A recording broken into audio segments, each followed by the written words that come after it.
move on to bad news, I'm sorry to say. So this is what Kim said. She said, when you talk about this stuff, I really love when you talk about biblical justice. It's so powerful. It's so good.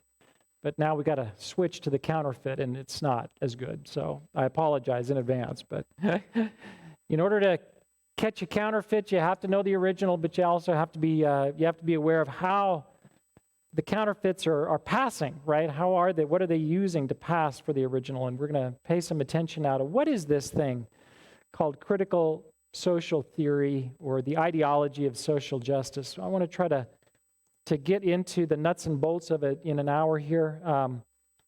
And I'm going to do it in a way that will compare and contrast it with kind of the core presuppositions that the Bible puts forward to answer the big questions as well. So we're going to do it in a way that compares and contrasts. I think that helps with some clarity on it. So let's go ahead and jump in.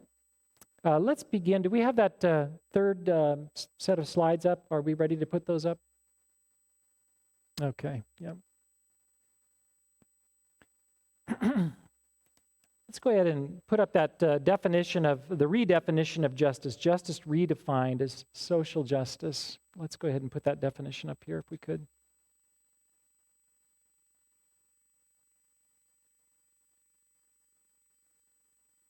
Thank you. Okay. So social justice, as we looked at it yesterday, is the tearing down of traditional structures and systems deemed to be oppressive. And these traditional structures and systems are traditional to Western societies, okay? Things like the family, right? The male-female nuclear family would be an example of a traditional Western structure that now is deemed to be oppressive. So that if you look at the mission statement, for example, of Black Lives Matter, right there and kind of right there at the top of their mission, they put it explicitly there. We want to deconstruct the Western prescribed nuclear family. It's oppressive. Why is it oppressive? I'll tell you in a little bit, okay? You might not think of it as oppressive, but they see it as oppressive, and I'll tell you some of the reasons why they see it that way. So social justice is tearing down these traditional structures and systems, most of them that have come from the West, shaped and informed by Christianity, by the Bible, like due process would be another example of one of these systems or structures that's oppressive. We have to tear those down because they perpetuate oppression, structures and systems that are deemed to be oppressive, and then we have to redistribute power and resources from oppressors, people that benefited from those systems, were advantaged by them, were privileged by them. We have to redistribute power and resources from those people to the oppressed in order to pursue this dream of equality of outcome or equity.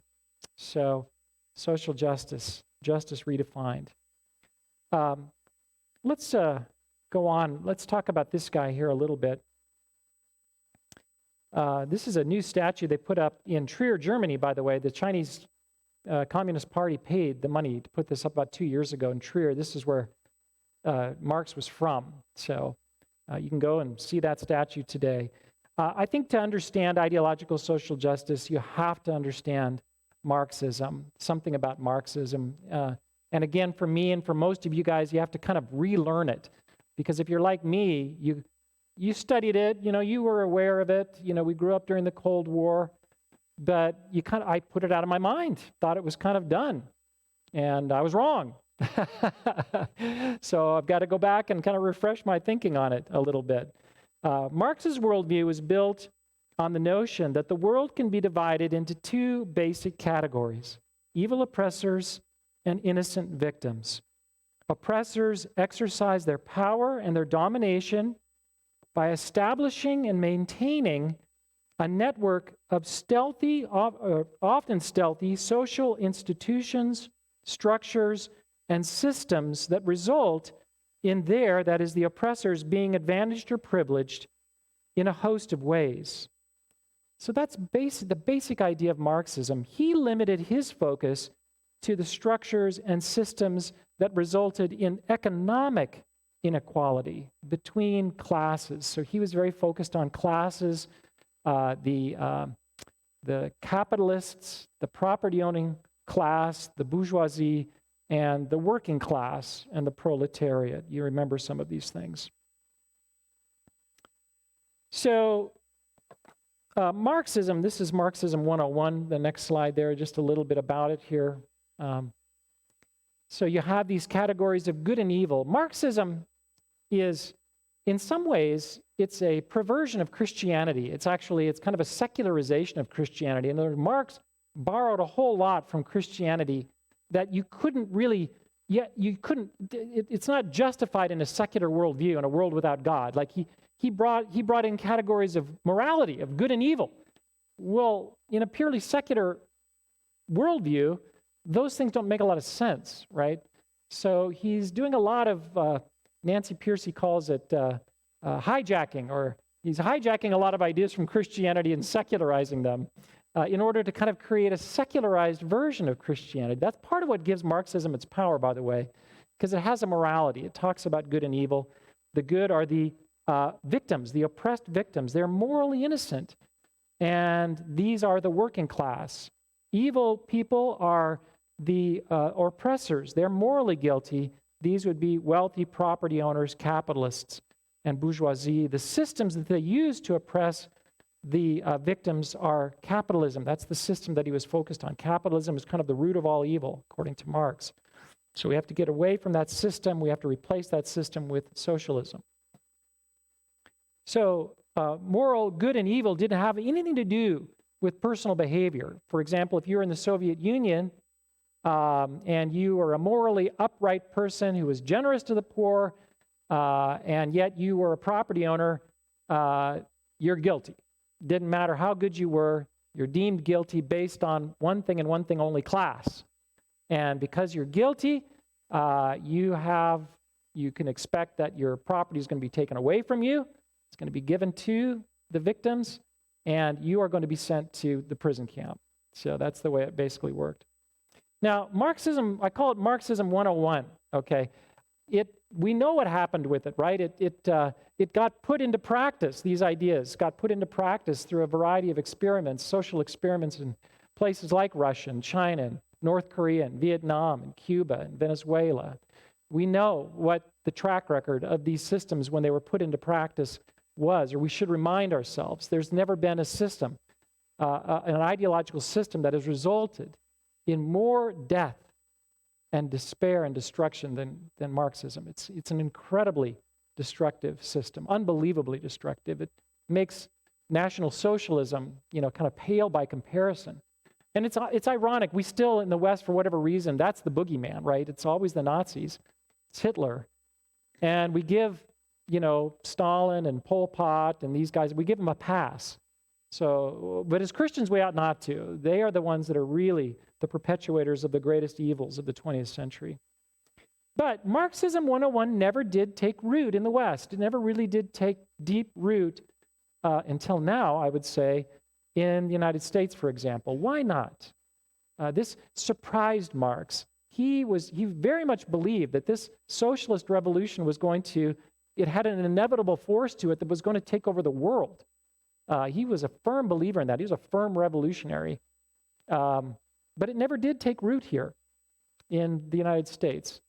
And I think there's several reasons for that. Number one is we had a pretty thriving middle class, right?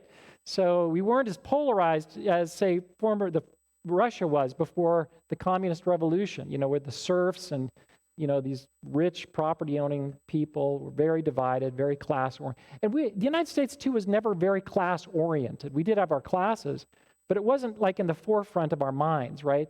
And part of that was because we were moving. People were moving. There was a lot of flow between classes. So people didn't identify themselves. It was even kind of looked down upon to kind of identify yourself with a particular class. If you were wealthy and rich in the United States, you didn't make a big deal out of that typically, right? Unless you're Donald Trump, I guess, maybe. He had no compunctions about living the good life of a very rich man. But typically, that wasn't a big deal. If you go even to England, how many of you have lived in England, spent time in England? even to this day, class still matters a lot more in a place like England because it's kind of inherited, right? You're born into a particular class. They even speak a little bit different dialect depending on class, right? In England, but that didn't happen here so much, right? We didn't have that. A lot of movement between classes.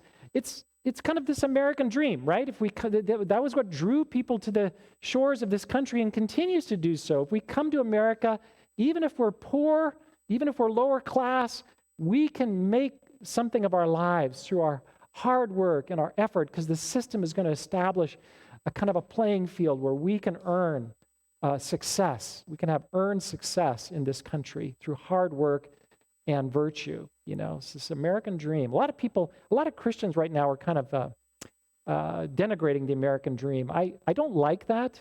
I mean, I get that America is not the New Jerusalem, right? And, at the same time, I really appreciate how God has blessed this country and some of the things that have come into the warp and the woof of our society through the Bible. And I like this idea of the American dream. I like the idea that people can come, work hard, play by the rules, and make something of their lives that they couldn't before. So, never did take off in the United States, and that surprised Karl Marx. It also surprised a group of theoreticians, Marxist theoreticians, at the end of World War II in Europe at a school in Frankfurt, Germany. And I forget the name of the school right now. Well, that's the name that it goes by. The Frankfurt School is the kind of the pseudonym, but it had a longer name, to it. Largely Jewish scholars, but they were secular Jews. They weren't Orthodox Bible-believing Jews, secular Jews, and they were Marxists. They said, they made no bones about it. We believe in the power of this kind of idea of Marxism. And so their goal, they were looking at two things. They were trying to kind of reconfigure Marx in order to solve the problems that it was facing. Number one, it's not taking root in the United States or in the West. And number two, it's failing. It's beginning to fail in places where it has taken root, right? Where I think they themselves were shocked at the death toll that was beginning to kind of be revealed under Stalin in Russia, right? They were kind of shocked by that. Didn't expect that. So how do we reconfigure Marxism in order to kind of continue the movement into the future and to kind of deal with some of its shortcomings? So in the United States, for example, let's look at some of these guys, the Frankfurt School social theorists. Here's three of them. There was a dozen of them, but these probably are three of the more influential of their number. Herbert Marcus, 1898 to 1979. Marcuse was also, interestingly, all of these guys it's interesting, they were white men. It's kind of dead white men from Europe, so it's kind of fascinating. But they all started in Europe, but they all immigrated, I think virtually all of them, immigrated to the United States. And they all kind of settled in one university, Columbia University, New York. So that was kind of the beachhead for a lot of what's happening in our culture right now. It kind of starts spreading out from Columbia University into other universities and into society in general. They landed at Columbia. Herbert Marcuse he's considered to be the founding father of the sexual revolution, kind of the 1960s free sex movement. So he had a lot to do with that. Max Horkheimer was one of the key leaders of the Frankfurt School. And then Antonio Gramsci was a little bit of a forebear to the Frankfurt School. He was an Italian communist. He was the one that came up with the idea of cultural Marxism. How do we kind of get hold of the key drivers of culture and change them in order to kind of bring socialism, not just through the economic drivers of society, but through entertainment, through arts, literature, all of these things that drive culture, right? We need to kind of bring socialism into all of these areas. Gramsci, if you want to understand what's happening in the United States right now, you have to understand him in particular. I mean, the power of his ideas and his thinking have exerted enormous influence over our society today. It's incredible. And it's funny because I didn't know a lot about him. He's one of these guys that's exerting enormous influence. but we don't talk a lot about him. He's just kind of back there, and we don't know much about him. So I encourage you to get to know him, Gramsci. So let's look at what they came up with, what I call Marxism 102, otherwise known as critical social theory or cultural Marxism or social justice or the ideology of social justice. Essentially what they did is they said, in order to drive a socialist revolution, we have to expand the tension between the property owners and the workers, right? That has to be exacerbated. We have to leverage that divide in order to foment the revolution, and then we can bring in the perfect socialist society that we want. So they're looking for divides in society, these kind of fractures that we can exploit in order to divide. If you can divide a society, if you could, like Hitler did this with the Jews, right?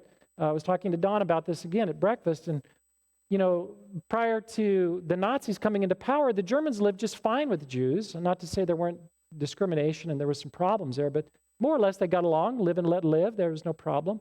What Hitler did was he exploited a divide, and he scapegoated Jews as the source of evil. And then once that was done, then National Socialism could come in as the solution, right? So that any kind of revolutionary movement needs to kind of do this. Let's divide, let's scapegoat. These guys are the problems. Then we can solve the problem. So Marxism 102, cultural theory, critical theory said, the economic divide isn't working so well in the West, but there's other divides. There's a racial divide. They were very tuned into this. There's a black-white divide because of the history of slavery, Jim Crow. That's one we can exploit. Sex, there's a tension, a divide between male and female we can exploit. And this new kind of one of gender identity. We can divide people that are homosexual, that are lesbian, that are transgendered from kind of traditional sexual mores, the traditional. And we can exploit that divide as well. So that's really all critical theory is. Critical theory is an expansion of kind of Marx's original theory. So now the good include not just the working class people, but also racial minorities, people of color, females, and LGBTQ, the sexual minorities, if you will. The oppressors aren't just property owners. Now they're also white people. They're males, and they're people that uphold kind of traditional sexual ethics or traditional notions of the family. And they are working, those evil people, those guilty people, are working through systems, not just capitalism, but systems of what's called white supremacy or whiteness, or in the area of male-female relationships, the patriarchy. And those are unjust, oppressive structures and systems, or Judeo-Christian morality. We're going to dive deeper into this, but I want to stop at this point, and I want to say it's important that we see social justice when it's not just a view of justice, and I've mentioned this. It is a worldview. It's a comprehensive belief system. It's an ideology. It's a religion. It really is. It does everything that a religion should. Neil Shendy, I think I've got this one up here, if we can go to Nick. I learned a lot from this gentleman, Neil Shendy. He's a Christian apologist. He's lives in North Carolina, studied at Berkeley, became he's like a brilliant guy. He's got his PhD in chemistry, and became a Christian at Berkeley. So it's interesting. He really has an interest in apologetics, but he's really latched on as a Christian to this kind of movement of critical theory and is one of the leading voices, I think, in our nation, in the church right now, in kind of helping Christians to understand this.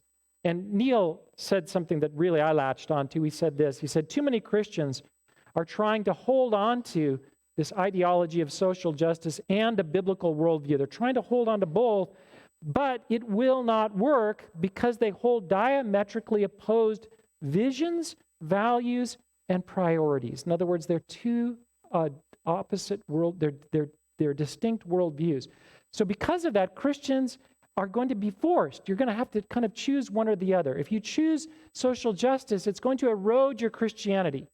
It's going to inevitably erode it. I mean, for a while you might be able to try to, do some kind of hybrid, but it's not going to work in the long run because they hold together as worldviews. And we see that, right? I've seen that. It's heartbreaking. You see Christians, eventually they'll start with one kind of piece of it. One presupposition will latch onto that one. And that becomes two, and that becomes three. And every time that Christianity is eroding, and eventually many of these people did walk away from the faith altogether. That's the way this goes. So we have to see it as a worldview. Andrew Sullivan, the cultural critic, pretty brilliant guy. Let's go back. I don't have this slide, but I'll read it. I thought he just really said it very clearly. He said, he talked to the appeal of this ideology, particularly young people. And young people in our society, if you go to a place like New York City, for example, you'll meet the majority of college-age and younger young people who have never, not only have they not been to a church, they've never met a Christian. We are truly, in many places, truly post-Christian in that very specific way. They have no knowledge of the Bible. They don't know the first thing about God or a biblical worldview. They've never been exposed to it. Not at all. And it's hard. Think about all that the Bible gives us in terms of purpose and meaning and reasons to live and hope and all that we get from a true knowledge of the Bible. Well, these young people don't have that. But now here comes a new ideology that gives them something that they can live for. And Andrew Sullivan captures this so well. He says, for many, especially the young, discovering a new meaning for life is thrilling. Thrilling. They're dying for meaning. You remember when ISIS was kind of in its heyday a few years back, and people, young men, especially young men from Europe and the United States, were showing up in Syria, and they were fighting for ISIS. And people were so puzzled, like, how in the world is that happening? This is such an evil movement. To me, it shows these are young people who they don't know who they are. They have no meaning in life. The hedonism that's out there on tap isn't enough to sustain them. So they, especially men, I think, need this. Young men need this. They need a meaning. They need something to fight for. So if you don't have it, they're going to go to ISIS because they're going to give it to them. And I think the same thing here. Social justice ideology, says Andrew Sullivan, does everything that a religion should. It offers an account of the whole, that human life and society must be seen entirely as a function of social power structures in which various groups have spent all of human existence oppressing other groups.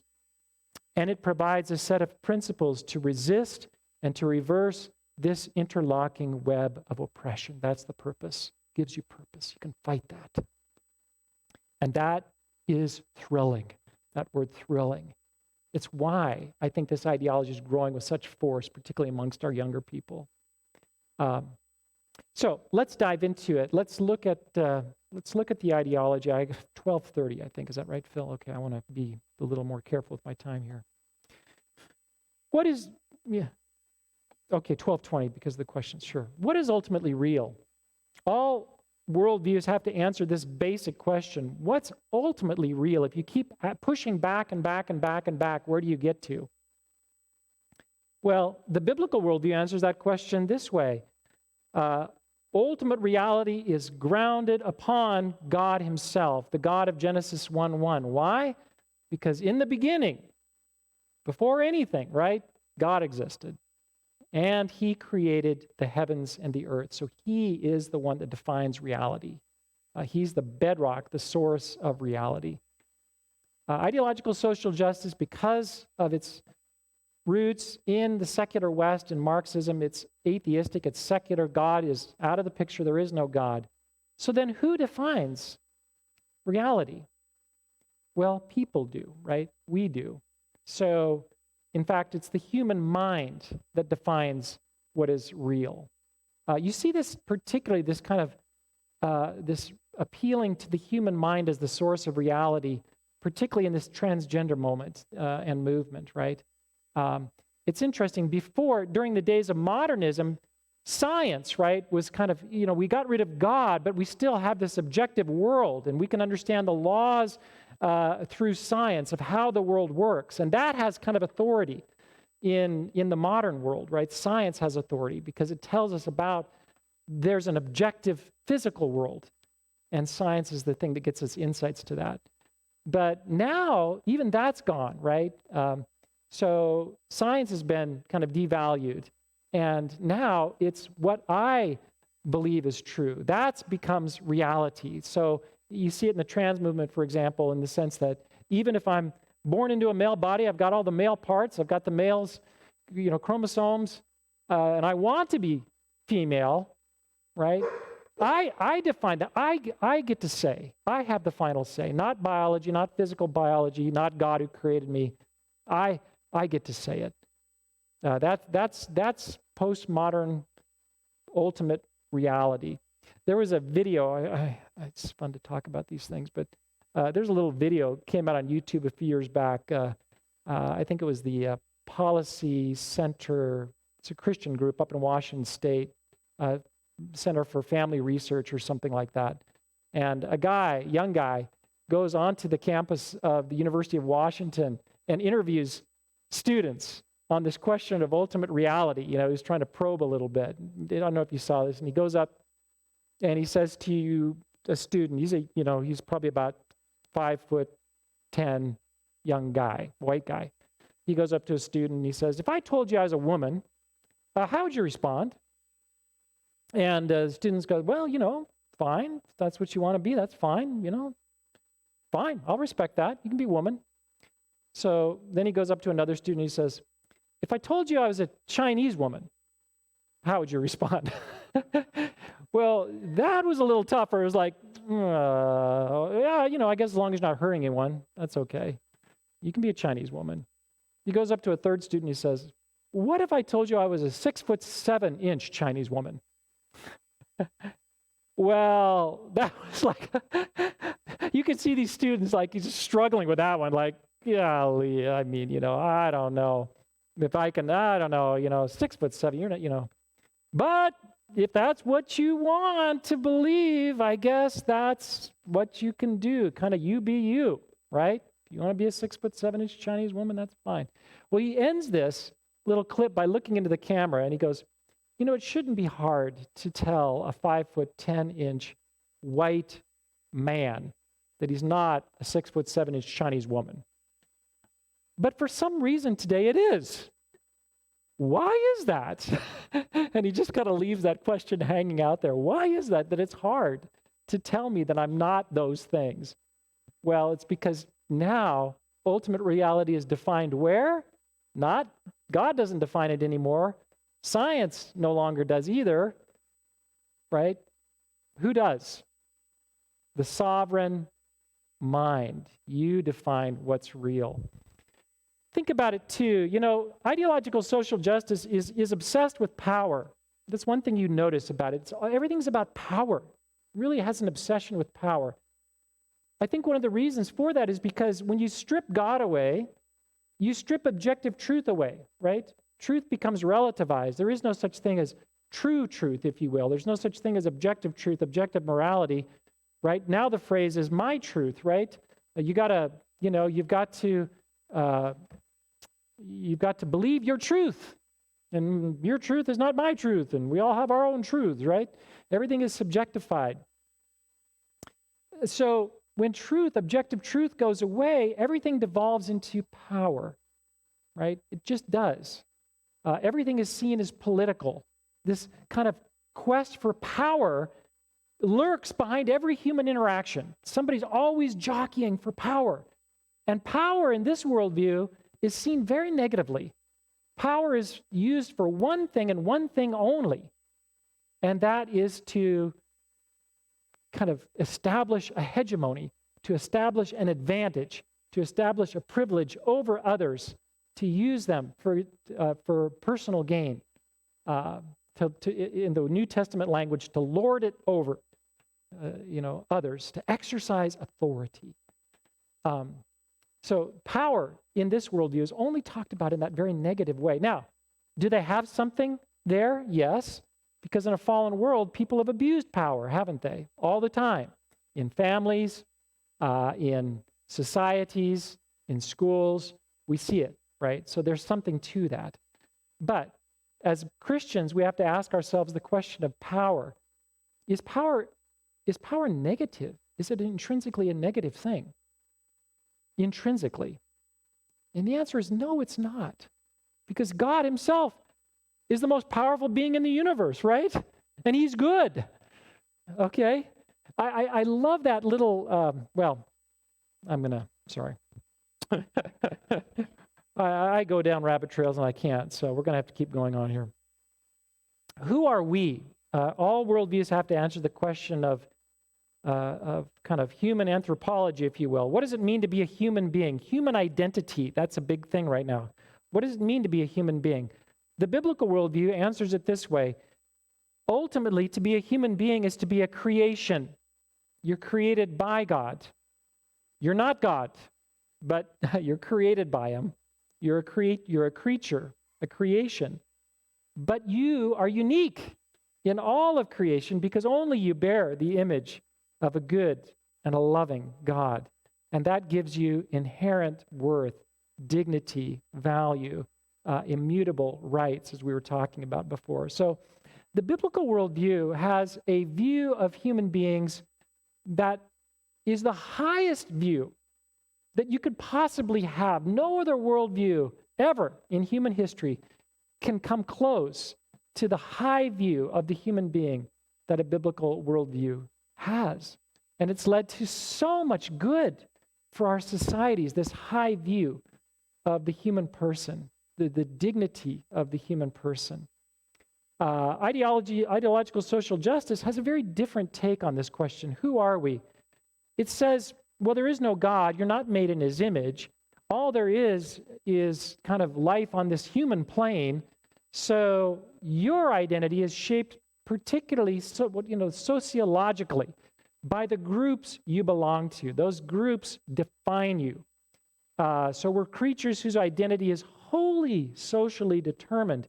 In other words, you're a product of your ethnicity or your race, your sex, or your gender identity. Those groups that you belong to determine who you are. Remember, I talked about that confrontation of the students and Professor Christakis at Yale. And that student was speaking from this presupposition. You will never understand my reality because I'm black. And to be black defines me, right? That's what it means to be me, black. And you're white. That's what it means to be you, white. And that defines you. That's all I need to know about you. That's all that's important is white or black or yellow or whatever it is, or male or female or whatever the group happens to be. It's all that's all that matters. This phrase, white privilege, I remember when I first heard that, I was like, I just didn't like that. But I couldn't put words to it. I was struggling with, why is it that it really rubs me the wrong way?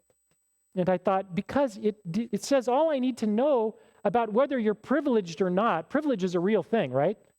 All I need to know about whether you're privileged or not is your skin color. And I thought, that's just so wrong, right? You need to know a lot more about me before you can judge whether I have privilege or not, right? Right? We all have privilege as Americans, right? To be born in this country, that's a privilege. And believe me, I've traveled to a lot of countries. It's a privilege to be born in this country. To be born into a family like I was, where my parents didn't get divorced in this world, that's a huge privilege, right? I've got a lot of privileges. My white skin, well, maybe in some cases, but increasingly, I don't see that as a privilege.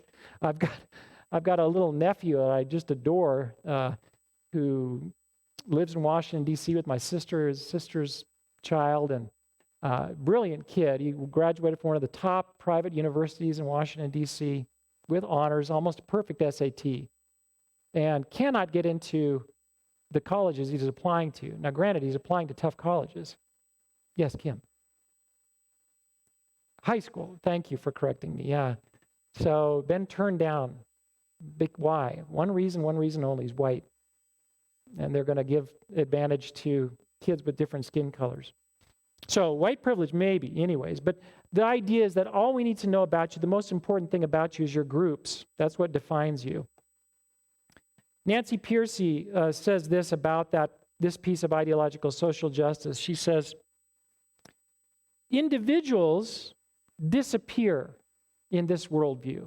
You as an individual kind of disappear because you're little more than just a mouthpiece for communities that are based on race, class, gender, ethnicity, or sexual identity.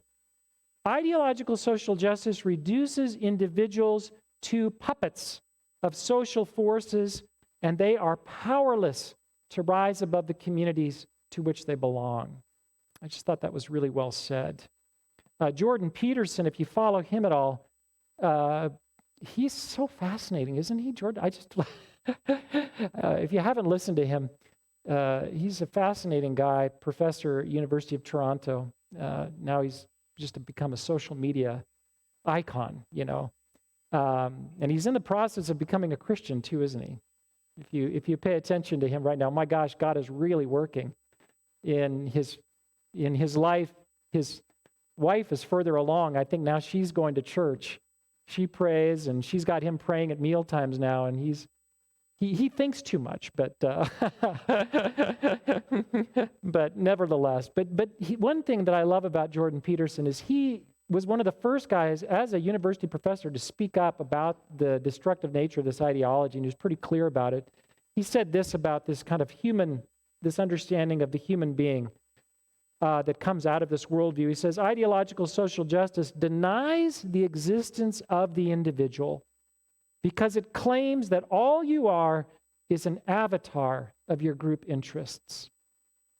Now, the idea of the individual, we talked about that earlier, is a biblical idea.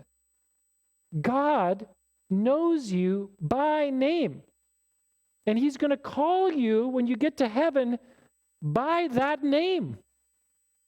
He knows everything about you. Everything about you matters. There's nobody else, not only that's alive today, but that's ever been alive in human history that's been like you. That's pretty phenomenal. Not only that, God works through individuals, right? God raised up Abraham. Out of all the people that lived in the ancient world, he goes and he finds one man, and he chooses him. And he says, I'm going to make a promise, a covenant with you, and I'm going to carry out a plan that's going to span the entire history of the world through you, Abraham.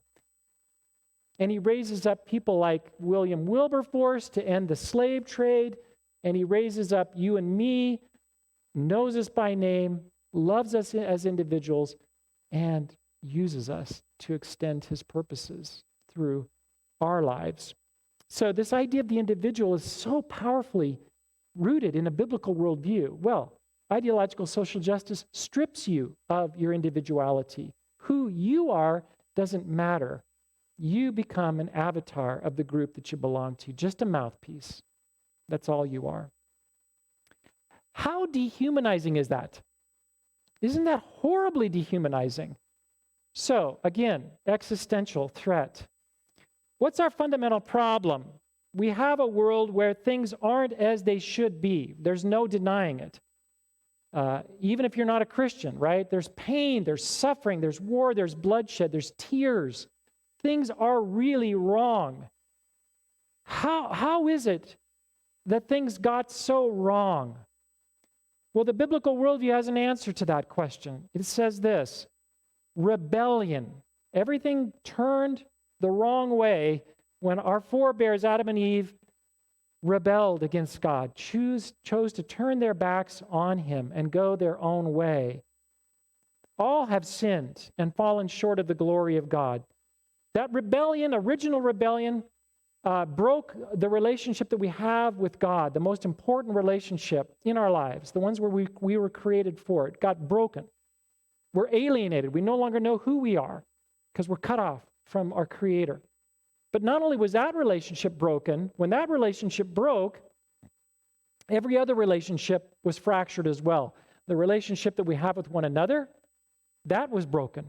Now we have conflict. We fight, we bicker, we kill, we murder, we lie. And the relationship that we have with creation itself. No longer do we exercise godly dominion over creation. Now we use it for selfish ends. We destroy it, we despoil it, etc., etc.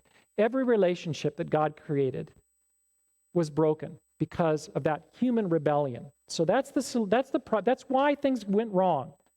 Well, what about social justice? What's the source of the suffering and the evil in our world? They see it differently. It's not rebellion. The one-word answer is oppression.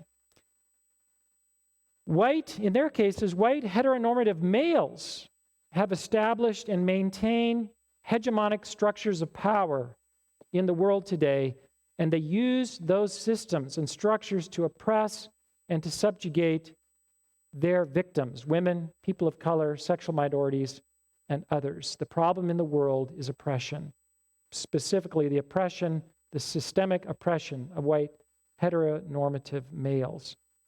The problem in the world today, for example, is white supremacy. The problem are whites. Ta-Nehisi Coates, are you familiar with him? Have you read any of his writings? He writes at The Atlantic. He has written a book called Between the World and Me, and I guarantee you, if you're in college today, any secular college, even high schools today, you've got to read Ta-Nehisi Coates' Between the World. Everyone's reading it. Some have called Ta-Nehisi Coates the greatest public intellectual in America today. Well, Coates is very much operating from the perspective of ideological social justice. And listen to his answer in terms of what's wrong with the world. Let's see, I don't think I've got this quote, but let me read it. He says this: whiteness is an existential danger to the country and to the world. Whites have brought humanity to the edge of oblivion. The power of domination and exclusion is so central to the belief in being white that without it, white people would cease to exist for want of reasons. Woo! What's the problem in the world? Why is there evil in the world for Ta-Nehisi Coates? What's wrong with our country? What's the answer? We all are right here in this room. You're the problem, and I'm the problem. Okay? This is not only wrong and misguided, this is dangerous because the Bible's very clear. The problems in the world are not out there, are they? Where are they? They're inside here. Alexander Solzhenitsyn, that famous Russian dissident, had that powerful line, and here he is reflecting on all the oppression that he had to face in the gulags of Russia at the hands of Russian communists. And you would think that he would, if anyone would, he would say the problem is with communism. But God did a work in his heart, and he began to reflect on what the real problem in the world is, and he said it's actually in here. In other words, if I had that power and I had opportunity, I very well may do just exactly what they did. Because the problem is in here. The line, in his words, between good and evil, it doesn't run through political parties. It doesn't run between classes. It doesn't run between, in my words, skin color. It runs right through the center of every human heart. The problems in the world are you and me. We're the problem. That's what Christianity says. But for Coates, that line between good and evil doesn't run through the human heart. Where does it run? Between white people and pretty much everyone else. For the Nazis, where did that line between good and evil run? The Jews and everyone else. In Rwanda, where did the line between good and evil run? Yeah, Hutus and Tutsis. What happens in a society when we draw that line in that way? It's going to lead to tribalism. It's going to lead to death, inevitably. Okay? You're going to scapegoat a group, and you're going to make them the problems in the world, and then you're going to come up with a solution that ultimately is going to be detrimental to those people that have been scapegoated. It's very dangerous what's going on right now. But it's not just black-white. It's also LGBTQ, for example. You might have caught this quote that Tim Gill, he's one of these tech billionaires down in Silicon Valley, and he's gay. He said this a few years ago. He puts billions or millions, anyways, of his dollars into promoting the LGBTQ agenda in states, kind of at the level of state laws all over the country. And he's been really the leader of pushing, what is it? It's the Equality Act, right? The Equality Act, which is basically going to kind of, it's going to strip away this idea that, male-female genders, for example, can be something that can be taught in public schools, or we're going to have to we're going to have to get rid of that gender binary in all of our laws, for example. So he's pushing that at the state level, and he said this, and it struck a lot of people. He said, we're going into the hardest states in the country, states where the Christian or the biblical worldview is the deepest, and we're going to pass sexual orientation and gender identity bills to punish the wicked. That's what he said, to punish the wicked. Who are the wicked in his worldview? Well, again, it's us. I've got bad news for you guys. So it's anyone who's going to uphold kind of traditional understandings of human sexuality and male-female binary. That's wicked, right? That's the problem. Those systems are oppressive. So we've got to go into these states and we've got to punish the wicked. Well, there's evil in the world. There's different worldviews and they answer differently how, why there's evil in the world. But then what's the solution to the evil that's in the world, right? Any worldview's got to have an answer to that question as well. What's the solution? The Bible has an answer. The solution to the evil in the world is the gospel. That on the cross, God incarnate bore the punishment we deserved for our sin and our rebellion in order to show us a mercy we could never deserve. Because of Jesus' death on the cross and his resurrection, it opened up the door for reconciliation with God. Now that relationship can be restored. Now we can become part of God's family. Again, we can be his child because that Christ took away our sin, bore it on the cross. And when that relationship is restored, now we can see progressive restoration in all of these other relationships as well, right? Once we know who we are and we have that relationship restored with God, then the relationship with one another can become restored and with creation itself. That's the solution. Well, if you believe in the ideology of social justice or critical theory, that's not the solution. What is the solution? Well, the solution isn't the gospel, it's revolution. Oppressed victims and their allies have to unite, and they have to come together to unmask, to deconstruct, and to overthrow oppressive power structures, systems, and institutions. So really, it is a revolutionary type of movement. That's what they're getting at. We've got to do this kind of overthrowing of these social structures and systems. They don't talk about the need to get down to the level of the human heart, right? That's not on their radar. It's the structures and the systems in the society that have to be torn down. The systems themselves are the source of evil. So if we can change, if we can replace those systems. This is pure Marxism. I mean, this piece of the ideology just comes forward completely from Marxism 101 to Marxism 102. So when you see a group like Black Lives Matter, for example, and they're using race to foment division, and that's what they're doing. Don't kid yourselves. Black Lives Matter isn't interested in actually helping black people. They're cynically using race to divide. And they're doing it as a means to an end. What's the end? Socialist revolution. Yeah. That's what they're getting in. And the founders of the movement of Black Lives Matter, they don't make any bones about it. They're like completely honest about that. Yes, we are Marxists. We're trained Marxists. That's what we want. And we're going to use race to accomplish that end. So, revolution. How can we be saved? The biblical worldview answers that question this way. Let's go on the next one there. Yeah, what's the solution? How can we be saved? If you declare with your mouth Jesus is Lord, if you believe in your heart that God raised him from the dead, you will be saved. Everyone who calls upon the name of the Lord will be saved. Romans 10, 9, and 13. Well, ideological social justice gives a very different answer to that question. First of all, they would deny that some people even need to be saved, right? They're going to accrue justification or innocence, moral innocence, to victims. So victims in this worldview scheme are essentially morally innocent, and they don't require salvation. Whereas oppressors, they're not morally innocent, they're guilty, but that guilt can never really be fully pardoned, right? In the biblical worldview, our guilt can be wiped away. The slate can be wiped clean. But here, that's not possible, right?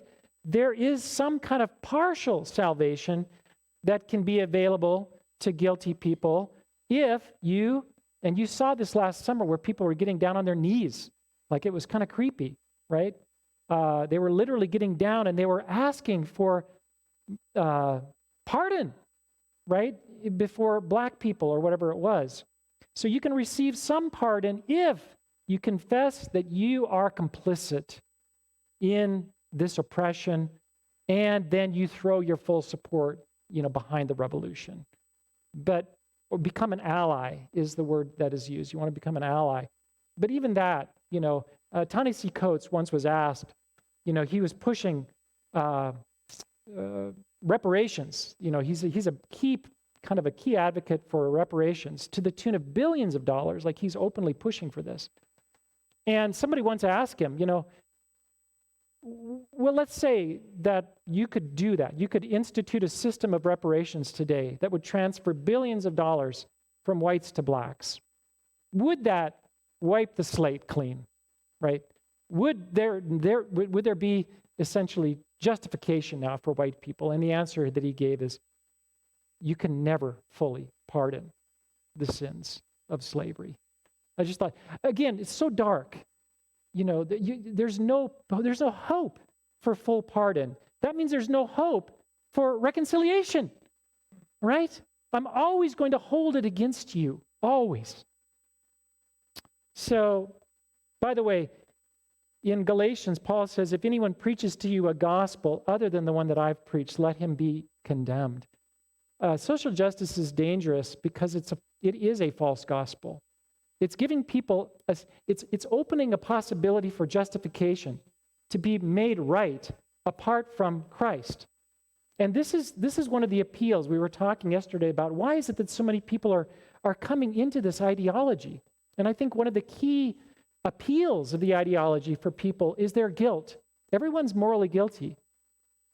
And that's a huge part of what it means to be human beings. We have to wrestle with this guilt.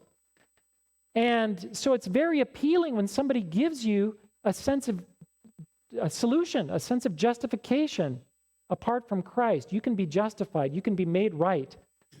And that's what this ideology holds out to people. If you can proclaim your victim bona fides, you can be justified. You can be made right. Just on this, I thought it was fascinating. In Portland, the Antifa rioting that's been going on. Andy Ngo, the Vietnamese reporter from Portland State, he knows more about these Antifa rioters than almost anyone because he's down there on the streets, been reporting. And he made an observation. He says a lot of them are white men, young, often middle class or upper middle class, well educated, typically, or at least they're college educated. But they're white. And being white in this scheme is one of the heaviest burdens to bear because you're guilty. You're an oppressor. And there's not much you can do about that. So he observed that a lot of these people were in the process of transitioning to female. They were becoming female transgender. So they're very mixed up at a lot of levels, but that was just another one of the levels. And his idea on why they were doing that was because they couldn't bear that guilt of being white, being oppressor, and being a transgender female, right? A female is a victim of a male supremacy. So it's a way of kind of dealing with that guilt. It made a lot of sense to me. And it also showed to me the darkness of this worldview. And it also did something else. It said, We have to reach these people with the gospel. Oh my gosh, they need to know that salvation and justification is available through Christ's blood, and they don't. And so they're just dying with this crazy ideology. What's our primary moral duty? That's another worldview question. What is our primary moral duty? Well, the biblical worldview says your primary moral duty is to love God with all your heart, soul, mind, and strength, and love your neighbors yourself, right? Remember the parable of the Good Samaritan, right? What must I do to be saved? The teacher of the law asked to Jesus, and Jesus says, well, how do you answer the question? Love the Lord your God with all your heart, soul, mind, and strength. Love your neighbor as yourself. Jesus says, correct. That's correct. Correct answer. Then he says, but who's my neighbor? And, So that's the primary moral duty. What about for ideological social justice? The primary moral duty is to stand in solidarity with, protect, and defend the oppressed. That is, women, people of color, sexual minorities, against oppressors. Last one here. How do we know what is true? All worldviews have what they call an epistemology, a kind of a theory of knowledge. How do you know what's true? And the biblical worldview applies here and has a theory of truth or of epistemology. How do we know what's true? Well, it says we know what's true because God's revealed it to us here, right? And here in our conscience, right? That's a part of it. So there's this revelation from God, the law written on the heart, this written word, and the creation itself, right? Our American founding fathers, the founders, for example, of Harvard University. If you look at that Harvard seal, it has 3 books on it, and they're open, and it's kind of a biblical understanding of knowledge that they're getting at here because they were Christians. The top book was the Bible. That's the source. That's the ultimate source of knowledge. But below that was kind of this knowledge that we get through our God-given reason, and our ability to reason, to ration, to search for the truth. And then creation itself was a book. It's kind of 3 books. So we can know what's true as we apply our God-given capacity for logic, reason, discussion, debate in the search of truth. And we weigh the evidence in pursuit of truth. That's kind of a biblical answer to that. Well, what about social justice? Yeah, to know what is, well, first of all, it's a denial of objective truth. That's important. They would say things like, even the very notions of objective truth or reason or logic or evidence are actually tools of oppressors. These are tools that oppressors use to oppress. They need to be cast aside. They need to be dismantled. So we want to get away from objective truth, reason, logic, evidence, etc. But to gain a knowledge of truth, in quotation marks, we can listen to the victims because their experience, or what they would say lived experience of oppression, gives them greater insight. This is called standpoint epistemology. In other words, if you're an oppressed victim, depending on your level of oppression, you have greater insight into the truth. You know what it means to be an oppressed person in a way that an oppressor doesn't, because they've never lived through that. They've never experienced that. So that gives you greater insight into truth. So you have greater insight to truth if you're a black man. You have even greater insight into truth if you're a black woman. If you're a black gay woman, you have even greater insight into truth, etc. So this all has created this new culture that's arisen up around ideological social justice, this what some have called this culture of victimology, right? Victims accrue benefits in this worldview. You want to be a victim. What are some of the benefits that it accrues to you? Think about that for a second. What are some of the benefits you get in this worldview if you're a victim? Well, I just talked about one right there. Knowledge of the truth. You'll have to listen to me. You just sit down and you be quiet. I'll tell you what's true. That's power. Power to proclaim what's true based on victim status. Whew, I'd like to be a victim. I get to tell you what's true. You have to listen to me. So that's one. What else? You get justification, moral justification. You're not guilty. That's a huge one. So anyways, it's perverse because to be a victim is going to actually lead you in a downward spiral, right? Even the old biblical worldview would say to a person like George Washington Carver, one of my heroes, yes, you are a victim. You were enslaved. And you escaped from slavery. That makes you a victim of true white oppression, right? But he refused to see him to wrap his identity around victimhood because he saw himself as a believer in Jesus Christ. And you cannot be a victim when you're a child of God, right? Those do not go together. I don't care if you're in prison. You can't be a victim. So victimhood leads you down, but this is a very perverse thing here. Let's stop there. I'm out of time, but I hope that just this kind of comparing and contrasting of some of the core tenets or presuppositions of ideological social justice against the biblical worldview helps you to see it as a worldview. And make no mistake, the people that are around us, our neighbors, have put these lenses on their faces. And they might not even be aware that they did it. Just over time, those lenses have come onto their faces or their minds, more or less, and they literally see the world through those lenses. That is the world. When they look at you, that's how they see you. When they look at what's going on in society, the interactions, the things in society, that's how they see it.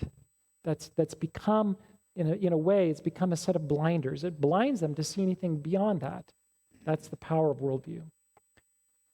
Phil, let's do some questions. Yeah, thank you for walking us through a good kind of compare and contrast analysis of ideological social justice with a biblical worldview. And we did want to we're calling this a biblical worldview workshop because that's the level that our brother is really assessing critical race theory at. There's a lot of other things that we can't even touch on today. For example, all of the entire ideology that we're looking at fits very well with an evolutionary model, does it not? In fact, I thought, well, your worldview is showing when on the one slide you had us as creations and on their side you had creatures, but I would wager that most of them would not even be comfortable calling themselves creatures, perhaps, right. With a biblical understanding. We might think of accidents or stardust. And so there's a lot of other things that we could consider. I'm being told to move into the picture, so here we are. Well, what I think we're going to do, that clock is about 5 minutes slow. And so if you have a question written on a note card, I want you to hang on to that, please. I'd like to look at those questions with Scott, maybe after the fourth session, which is going to be following our meal.